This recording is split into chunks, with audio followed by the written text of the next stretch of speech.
Karlsen, in the last few years, ship owners had trouble finding and securing finance for their business. The question is private equity an alternative source of income or finance, if you like, and what's the future? What lies ahead? Okay, as we talked during the conference and as I said on the panel,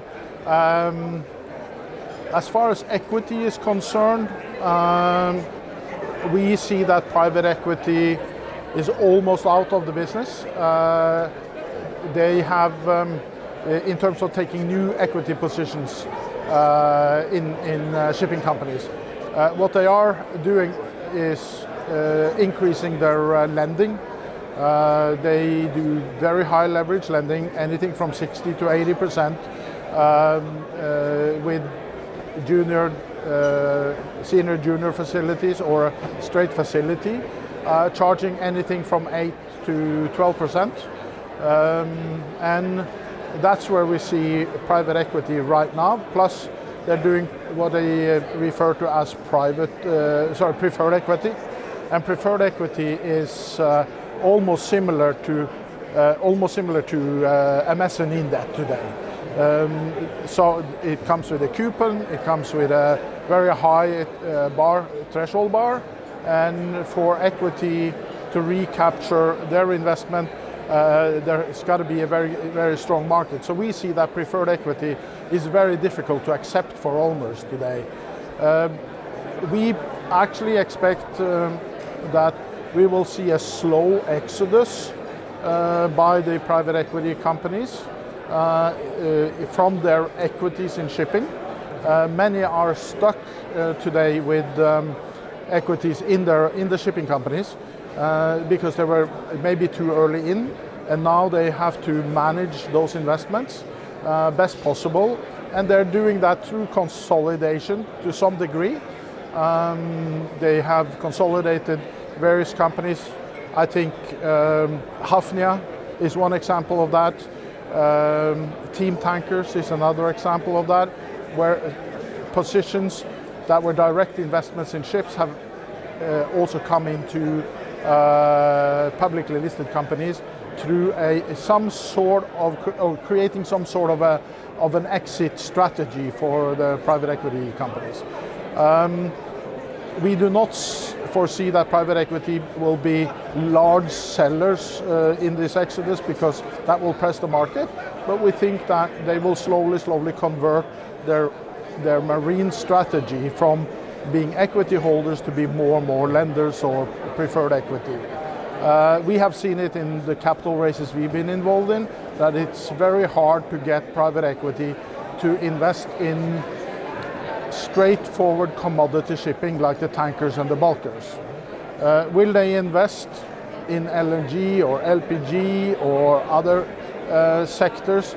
It could happen, provided that these investments come with very, very long, solid employment. And it's difficult today to find that because there are just too much tonnage right now. Other sources of equity is again difficult. Over the years we've seen, if you go back to the 80s, the equity a large portion of the equity to shipping came from private family companies here in Greece and from the Norwegian KS market, the limited partnership market. Then subsequently in the 90s, the German KG market was a great source of equity. That has also to a large extent collapsed. So we don't have that anymore. We cannot see retail investors on a large scale right now. It could occur, but we don't see it from what jurisdiction that should come. And let's face it, shipping is a small industry sector. And when you have private equity funds, like take a BlackRock, they have $7 trillion under management, 7 trillion. You have many private equity companies that are managing everything from 50 to $600-700 billion in New York. For them to invest 10 or 30 or $50 million in the shipping venture is not really interesting. They want larger scale, and that's very hard to find in the shipping sector. And the idea of consolidating $200-300 million companies and make it a 600 million company. Doesn't really make it for them. Everybody's been talking for years now about a magical threshold of $1 billion that would make more liquidity in the shares. I'm not so sure that will happen because the bar has come up again, and who are going to trade? There are not very few retail investors, and when you look at the shareholdings of most of the public companies, there is a lot of positions with funds and institutional investors. So the liquidity issue is a problem. There's ample lending, and you have the Chinese leasing companies coming in with long leases. But equity is going to be hard to come by in the next few years, which is good for the market. The low order book with the limited access to equity may hopefully restore some of the tonnage balance. Finally, a brief comment on the Capital Link event. Great.